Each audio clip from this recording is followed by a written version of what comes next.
আজকে আমরা আলোচনা করব কদম গাছে কী কী ব্যবহারিক প্রয়োগ আছে করে কী কী রোগ সারানো যায়। কদম গাছ খুব কমন একটা গাছ, যেটা অনেক গ্রামগঞ্জের প্রায় সব জায়গাতেই পাওয়া যায়। সেই কদম গাছের ছাল এবং পাতাকে ইউজ করে আমরা ঘরোয়া পদ্ধতিতে বেশ কিছু রোগ সারানো যায়। সেই রোগগুলো সম্বন্ধে আজকে আমরা এই ভিডিওতে সংক্ষিপ্ত আকারে বলব।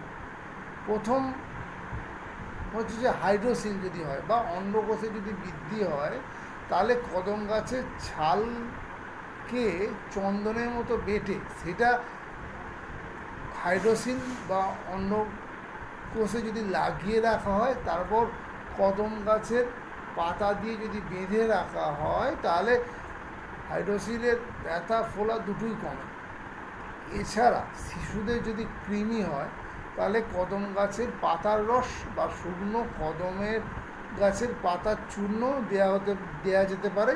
তাতে গোল কৃমি এবং সুতো কৃমি, যাকে থ্রেড ওয়ার্ম বলে, সেই দুটোই কিন্তু কিওর হয়ে যায়। এছাড়া যদি টিউমার হয়ে থাকে, অর্বুদ, যাকে বাংলা ভাষায় অর্বুদ বা টিউমার বলে, সেখানেও কচি চন্দনের ছাল বেটে একটু গরম করে ওই জায়গায় লাগিয়ে রাখলে সেটা ব্যথা থাকলে কিন্তু সেরে যায়।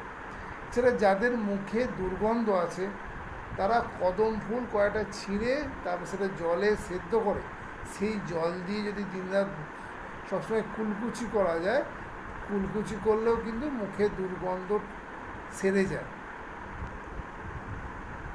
তা এই হচ্ছে যে কদম গাছের ব্যবহারিক প্রয়োগ। এইগুলো করে এই